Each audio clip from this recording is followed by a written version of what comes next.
their primary up to January 29th. We're playing a game of leapfrog with all these primaries right now, and that means you talk to people in Iowa, you talk to people in New Hampshire, they are now considering moving up their caucuses, their primaries, into December 2007. I know you were involved in helping create this calendar on the Democratic side. What are the chances now that we're going to be facing votes in December? There's a strong possibility that we will. And let me tell you why, George. Both on the Republican and the Democratic side, we have a rule called the window. And the window opens on February 5th. When you got New York and California and other states. Super-duper primary. That is super-duper primary, or Mardi Gras if you're from New Orleans. And now Florida has moved to January 29th. The RNC and the DNC will both take a look at this decision and make decisions in terms of whether or not the candidates can compete, and if so, what the penalty may be for competing in Florida.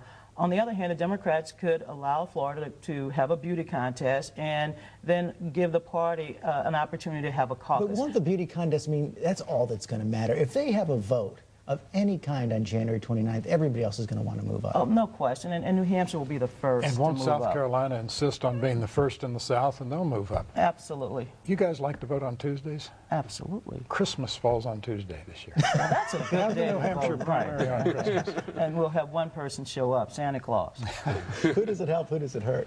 I think it helps the front runners. I mean, we should just let Donna run this whole process. The problem is that the states are running it when you should have some organizing intelligence running the thing, sort of an intelligent design for the primary process. I happen to think that it doesn't matter. I happen to think that whoever wins Iowa and New Hampshire will have such momentum, and since it opens up so quickly thereafter, that everyone will be spread thin on the ground. The winners of the first two, the winner of the first two will just trump everything. But there's another one in there, and that's the Las Vegas primary. I know it's Nevada, but 70% of Nevadans live in Clark County. They're 91% of the state's owned by the federal government. You're talking about a Las Vegas primary comes second so far. And I think that's right, and I basically agree with you, but I think the important question may be which comes first, Iowa or New Hampshire, and if New Hampshire moves ahead of Iowa, that could scramble things up. For example, John Edwards is banking his entire campaign on the Democratic side on winning in Iowa. If New Hampshire comes first, he would likely be crippled. But look, I think what will happen is that New Hampshire will move up a week, which will force Iowa to move up a week. So we might be looking at a January 7th date for the Iowa caucuses, January 15th for New Hampshire, and then South Carolina and Nevada will fit in before January 29th. That's if the Republicans buy this plan. David finds this chaos unsettling. There's something to be said for this is entrepreneurial federalism, each state looking out for its own.